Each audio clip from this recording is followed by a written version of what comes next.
Вітаю, друзі! Тільки не дивуйтеся, Уляна взяла невеличку відпустку. І поки що я розповідатиму вам про дива природи, а не тільки про цікавинки чарівної країни мови. Ось ті хмари свого часу неабияк лякали людство. Аж настільки, що їх, звісно ж, одразу нарекли апокаліптичними. Направду ж, нічого зловісного в них немає.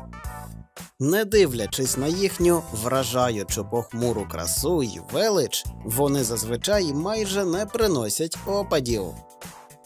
Апокаліптичність хмар Асперітас розбурхує нашу уяву.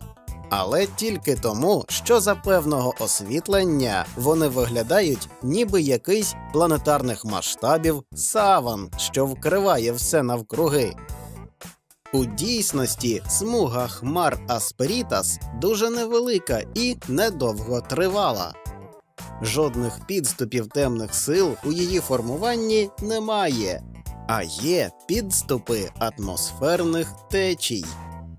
У хмарах, що спостерігалися зі смугою Асперітас, вченими були відмічені гравітаційні хвилі, виражене розшарування і різкі зміни напрямку та сили вітру.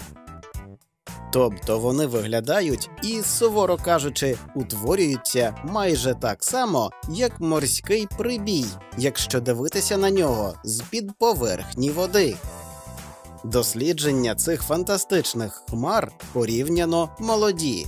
Тільки у 2009 році Товариство любителів хмар відокремило і віднесло цей рідкісний різновид до окремого типу.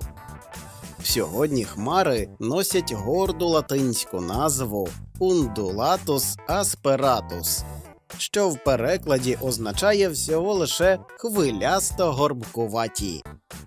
А до нового видання Атласу хмар вони увійшли під назвою Асперітас, що перекладається з латини як шорсткість, нерівність.